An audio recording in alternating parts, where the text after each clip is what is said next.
હવામાન વિભાગની આગાહીને પગલે બનાસકાંઠા જિલ્લામાં વરસાદી માહોલ જામ્યો છે। મંગળવારથી બનાસકાંઠા જિલ્લામાં શરૂ થયેલા વિધિવત ચોમાસાને પગલે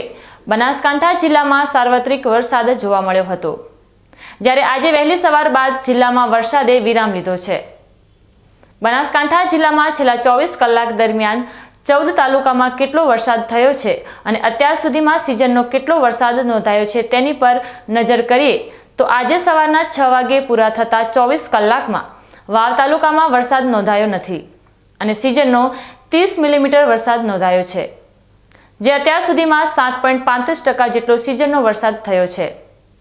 જ્યારે થરાદમાં પણ કોઈ વરસાદ નોંધાયો નથી અને સિઝનનો 28 મિલીમીટર અને સિઝનનો 5.55%, ધાનેરામાં 12 મિલીમીટર વરસાદ નોંધાયો છે અને સિઝનનો 36 મિલીમીટર અને ટોટલ 5.27 વરસાદ નોંધાઈ ચૂક્યો છે। દાંતીવાડામાં છેલ્લા 24 કલાકમાં 6 મિલીમીટર અને સિઝનનો 19 મિલીમીટર, અમીરગઢમાં કોઈ વરસાદ નોંધાયો નથી અને અત્યાર સુધીમાં અમીરગઢમાં સિઝનનો 51 મિલીમીટર, દાંતામાં પણ કોઈ વરસાદ નોંધાયો નથી અને સિઝનનો કુલ વરસાદ 13 મિલીમીટર, વડગામમાં 2 મિલીમીટર અને સિઝનનો 35 મિલીમીટર, પાલનપુરમાં 5 મિલીમીટર અને સિઝનનો 77 મિલીમીટર, ડીસામાં 4 મિલીમીટર અને સિઝનનો 20 મિલીમીટર,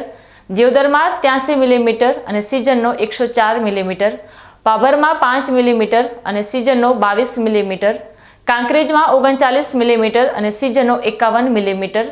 લાખણીમાં 5 મિલીમીટર અને સિઝનનો 26 મિલીમીટર, જ્યારે સુઈગામમાં 12 મિલીમીટર અને સિઝનનો કુલ વરસાદ 31 મિલીમીટર અત્યાર સુધીમાં નોંધાઈ ચૂક્યો છે।